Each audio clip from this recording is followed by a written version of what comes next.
नमस्कार, आप देख रहे हैं सी न्यूज भारत और मैं हूं आपके साथ प्रिया श्रीवास्तव। वक्त हो गया न्यूज बुलेटिन की ओर रुख करने का।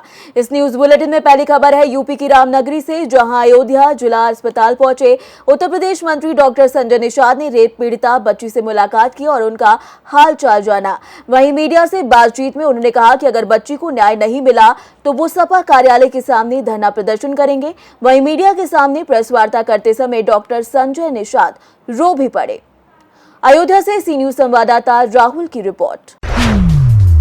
वहीं अगली खबर ग्वालियर से है, जहां पति पत्नी को शराब की ऐसी लत लगी कि उनका घर टूटने की कगार पर आ गया।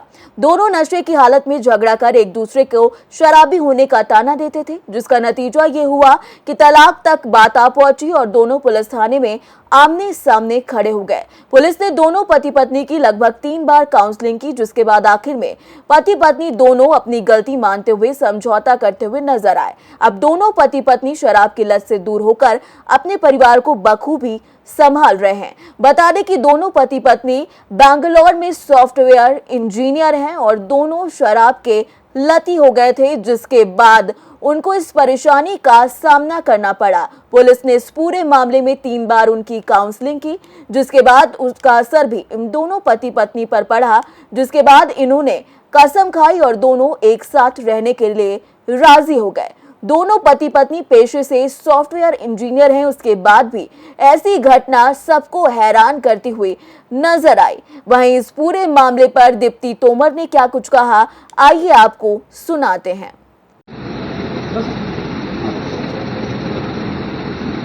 मैम, एक शराबी पति पत्नी का मैटर आया था, क्या पूरा मामला था, किस तरह से सुलझाया था? जी, मेरे पास कुछ दिन पहले एक पति पत्नी का विषय आया था, जो कि दोनों इंजीनियर हैं और दोनों बेंगलोर में जॉब करते हैं। दोनों इंजीनियर होने के साथ साथ वहाँ पहले अलग अलग रहते थे। शादी के बाद दोनों फिर एक ही फ्लैट में रहने लगे और संभवतः पहले अलग अलग शराब पीते होंगे। फिर दोनों का पता चला कि ये भी पीती और मैं भी पीता हूँ। दोनों पति पत्नी में विवाद इतना बढ़ गया कि दोनों में हाथापाई की नौबत आ गई।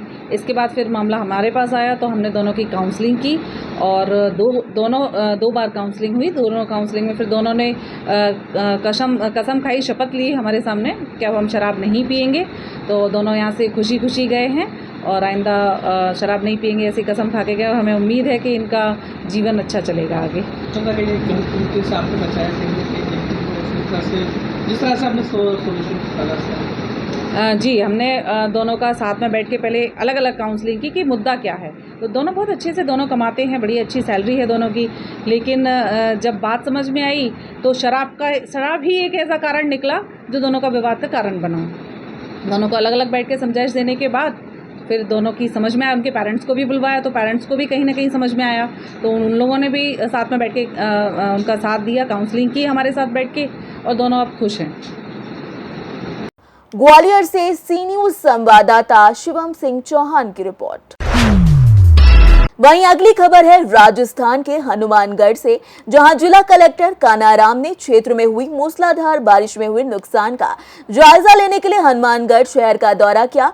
गुरुवार दिन भर हुई तेज बारिश से हुए नुकसान और जलभराव वाले क्षेत्रों में पहुंचकर स्थिति जानी। उन्होंने व्यवस्थाओं का निरीक्षण करते हुए आमजन से मुलाकात की। साथ ही उपखंड अधिकारी डॉक्टर दिव्या और नगर परिषद आयुक्त सुरेंद्र सिंह यादव को सुधार व्यवस्थाओं के आवश्यक दिशा निर्देश दिए। जिला कलेक्टर ने सुबह कलेक्ट्रेट परिसर के बाहर जल भराव देखकर कारणों को दुरुस्त कराने के निर्देश दिए, जिसके बाद जंक्शन क्षेत्र स्थित सीवरेज ट्रीटमेंट प्लांट प्रबंधन का निरीक्षण किया। हाउसिंग बोर्ड क्षेत्र की कॉलोनियों में पहुंचकर दुकानदारों और स्थानीय निवासियों से बातचीत की। जिला कलेक्टर कानाराम ने हनुमानगढ़ टाउन पहुंचकर भी स्थिति का जायजा लिया। राजस्थान के हनुमानगढ़ से सी न्यूज संवाददाता अशोक कुमार बंसल की रिपोर्ट। वहीं इस बुलेटिन में अगली खबर यूपी की कृष्ण नगरी मथुरा से है, जहां महावन थाना क्षेत्र के अंतर्गत गांव नगला हर जीवन में 25 जुलाई को श्रीपाल के लड़के को लेकर झगड़ा हुआ था, जिसमें श्रीपाल के बेटे हिमांशु की गांव के युवकों के द्वारा मारपीट कर दी गई थी, जिसके संबंध में रिपोर्ट दर्ज कराने महावन थाने आए मृतक के भाई राजपाल का आरोप है कि 2 दिन तक पुलिस ने मुकदमा दर्ज नहीं किया, न कोई उनके खिलाफ कार्रवाई की गई। वहीं घटना को लेकर मृतक के भतीजे और एसपी देहात त्रिगुण विशेन ने क्या कुछ कहा, यह आपको सुनाते हैं। मेरा नाम है प्रदीप कुमार, छोटू यादव। कहाँ के रहने वाले हो? नगला जीवन। क्या मामला है? मामला यह था 4 दिन पहले एक लड़ाई हुई थी, 307 का मुकदमा लगाया है। किन लड़ाई हुई थी? ओमी, लाला, मुकेश और राधेलाल। ये दूसरा पक्ष है? हाँ, दूसरा। तुम्हारा पक्ष कौन है? हमारा पक्ष जो खत्म हो गया। क्या नाम है उनका? श्रीपाल सिंह यादव। कैसे खत्म हो गए वो? लट्टों से मारा ऐसे खत्म हुए हैं? लट्टों से मारा ऐसे खत्म हुए। फिर FIR दर्ज कराई तुमने यहाँ पर? FIR करवाई है, 307 का मुकदमा दायर है। हाँ। अभी तक कोई कार्रवाई नहीं किया। दूसरी पार्टी ने 3 लाख रुपए दिया, ये कहता है हमने 3-4 लाख दे दिया, क्या कर लोगे तुम हमारा? दूसरी वाली पार्टी ये कहती है 4 लाख रुपए दिए, हम 20 लाख देंगे, 50 लाख देंगे। और उनके लक्ष्य में ताकत है, क्योंकि उनका गाँव है 50-60 आदमियों का, हमें 5 लोग को। थाने पर सब रखकर उन्होंने हुआ हंगामा भी किया है, क्या है? देखिए, महावन थाना क्षेत्र में नगला हरजीवन गांव पड़ता है। वहां पर पूर्व में 2 पक्षों में लड़ाई हुई थी। उसमें से एक मुकदमा कायम हुआ था जिसके की वादी की आज जो है मृत्यु हो गई। इनके घर वालों के द्वारा बताया गया कि वो दवाई लेने जा रहे थे, रास्ते में मृत अवस्थाएं पाए गए। इसके लिए पोस्टमार्टम कराया जा रहा है और जैसा भी उसमें तथ्य आएंगे तदनुसार कार्रवाई करेंगे। परिजनों का आरोप है कि विपक्ष के द्वारा मारा गया।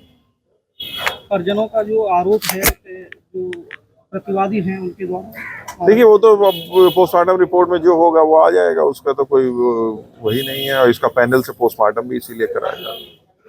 मथुरा से सी न्यूज संवाददाता वेद प्रकाश सारस्वत की रिपोर्ट। फिलहाल इस बुलेटिन में इतना ही। देश दुनिया की बाकी खबरों के साथ जुड़े रहने के लिए आप देखते रहिए सी न्यूज भारत।